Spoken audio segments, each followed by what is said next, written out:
Good morning. Thank you, Mayor Kearns. First of all, I'd like to thank Mayor Emanuel for assembling this group of like-minded mayors.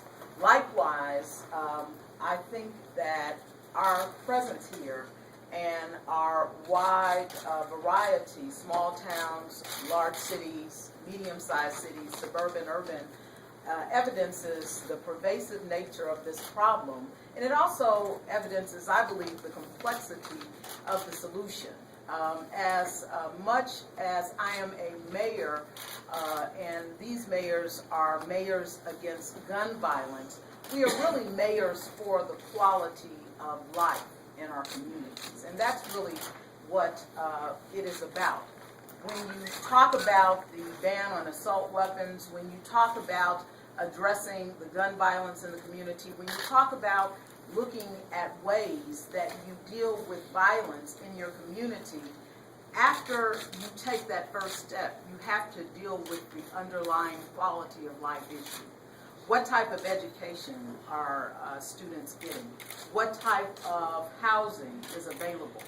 What type of after school and before school opportunities are available in the neighborhoods? How are we filling the gaps that parents often leave because they are either unable or unwilling to parent in the way that we understand parenting to be effective?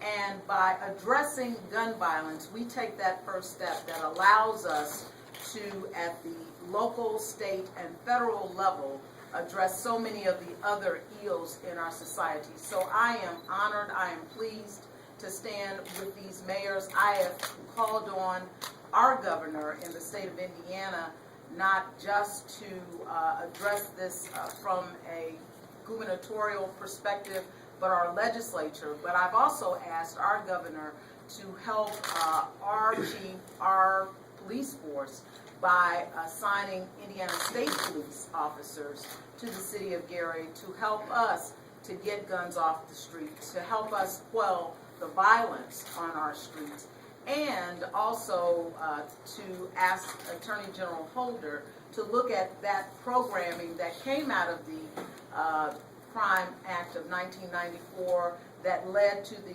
creation of truancy courts, that led to the creation of drug treatment courts, that led to the creation of so many preventive programs that allows us to stop the violence even before it starts. So thank you again to Mayor Emanuel, and thank you to all of these mayors.